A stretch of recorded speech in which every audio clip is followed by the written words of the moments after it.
হ্যাঁ, ইন্নালিল্লাহ। ভিতর অবস্থা তো আরও বেশি খারাপ। যত ভিতরে যাচ্ছে ততই দৃশ্যমান হচ্ছে অনেক ভয়ঙ্কর অবস্থা। আমাদের ফায়ার সার্ভিস এই নোটগুলো এখনও কাজ করতেছে। কিছু কিছু জায়গাতে এখনও আগুন কোনোভাবে নিয়ন্ত্রণ আনা সম্ভব হয় না। শুকু যে আসলে এখানে সবাইকে জিজ্ঞেস করে যেটুকু বুঝতে পারলাম কেউ হতাহত হয়নি। বাস মানুষের যানমালের উপর অনেক বেশি ক্ষয়ক্ষতি হয়েছে। বুঝি না প্রতি বছর এই টাইমে আসলে করার বস্তিতে এভাবে আগুন লাগার কারণটা কি কেউ ভালোভাবে বলতে পারতেছে না আসলে আগুনের উৎসটা কোন জায়গা থেকে হয়েছে।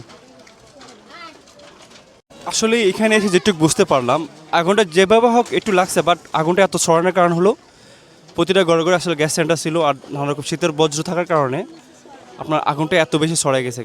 বিশাল এরিয়া, আমার তো মনে হয় অ্যাভারেজ চারপাশে 4 স্কোয়ার 1 কিলোমিটার ধরে পুরো সব জায়গায় এরিয়া জ্বলে ছাই হয়ে গেছে। সবাই সবার জন্য দোয়া করবেন।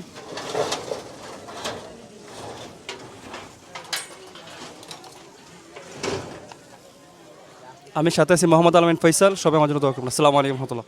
ভাই দেখি অনুমানিক কতটুকু জায়গা এরিয়া জ্বলে গেছে গা? বহুত এরিয়া নিয়ে জ্বলে গেছে গা। এখানে তো কোনো ফায়ার সার্ভিসের গাড়ি তেমন আসে না ভিতরে কে? আহারে পানি নেই, সব শুকিয়ে রয়েছে, সব শুকনা। এখানে আসলে ফায়ার সার্ভিসের গাড়ি কোনোভাবে আসা সম্ভব না, কারণ রাস্তাগুলো অনেক সরু, গাড়িগুলো অনেক বড় হওয়ার কারণে কোনোভাবে আসলে এখানে আগুনটা নিবারণ করা সম্ভব হয় নাই।